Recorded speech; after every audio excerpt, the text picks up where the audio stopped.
Good riddance. My name is Warren Stevens II, 03BT23, and I serve as the president of the Beta Tau chapter of Alpha Phi Alpha Fraternity Incorporated. I'm here with Karl, 01BT84.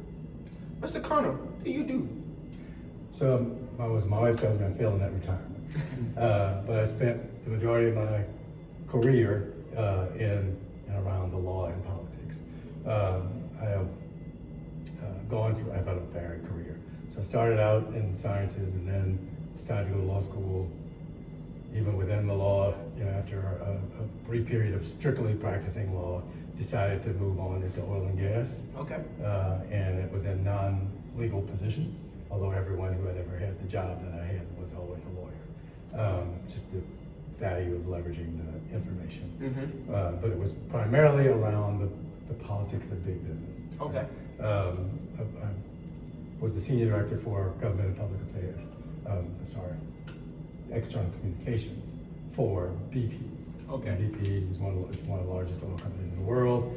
Their Gulf of Mexico operations are based along the Gulf Coast here in Louisiana, and the actual headquarters is in Houston now. Right when I first started with the company, the headquarters is in Chicago, Naperville. But for the most part, my responsibilities were to be the liaison for the company between governments, either local, state, federal, and other agencies of the government, regulatory agencies particularly, and then also with the associations that serve the oil and gas industry. So spent a lot of time on boards, state chambers of commerce, oil and gas, big oil and gas associations, stuff like that. The value of all that for me was I got to use literally all the training that I had over the course of my adult life in one space, even though I thought it was a shortcoming when I got the job, when I was in line to get the job with BP. I felt like my career was kind of disparate, kind of all over the place. Okay. But the person who hired me was eventually my boss, basically said that actually that was the reason they hired me, because I had touched lots of aspects of what the job entails. Big, large companies like that, Fortune 10 companies like that, anything you could imagine you need in the world or need to do in the world, it is enveloped in those companies, right? So for me, their lure was, okay, you had a chemistry degree from Xavier, so you can talk to the people in our chemicals division and have conversations with the engineers that will make sense to you, which in turn should help you be able to do your job advocating for them on the political side even better, right? Then subsequent to that, I was a federal prosecutor. So I was, went to law school, clerked for 2 federal judges, and then got asked to go to the U.S. Attorney's Office, where I was the federal healthcare healthcare fraud coordinator for the Eastern District of Louisiana, and also prosecuted government program fraud. So I'm like, how is that mesh here? Right? Yeah. And like, very easily we can tell you that, right? Like we operate in and around government all the time. There are programs that we participate in or don't participate in. You understand the pitfalls to that because you prosecuted fraud that was around government programming, right? So, long story short, I was also a bankruptcy trustee at one point in my career before going into oil and gas. And again, same things, like we engage with businesses that we either are absorbing or are getting rid of, who have gone through bankruptcies or are in bankruptcy. You understand that, so you can help us better get that too, right?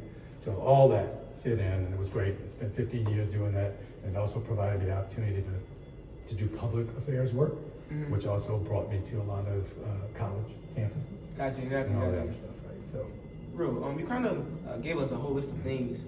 But how do you continue your everyday life to hold up the light of Beta Tau? So two things. One, every day when I wake up and I realize that you're here for a reason, right? You should never doubt why you're here. You wake up, you're here for a reason, right? Never doubt why you're where you are when you're there, because you're always where you're supposed to be when you're supposed to be there. The real question is, what am I supposed to get out of it? And what am I supposed to do with it, right? And so if you wake up every day, you got a purpose. You wake up with a purpose, right? Just live it, right? Live the purpose. You've had enough people in the course of your lives particularly since you've been here at Xavier, both from the fraternity standpoint, but also just from the extended faculty administration and your fellow classmates standpoint, with people doing things that cross different disciplines, right? Different aspects of life that we should all care about. We might all care about them at different levels, right? Because everybody's got their own interest. But at the end of the day, if you are thinking about just the people around you, the way they've influenced you, your purpose kicks in, right? So for me, I had the value of having Dr. Manoa Francis, brother Francis, right, as a mentor since I was in high school. So when I got to Xavier, that only ramped up.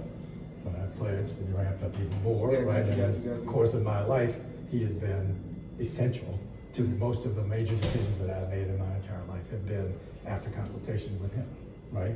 So that's one help, right? Then you extend that out to the other folks that I met here and just through the fraternity generally.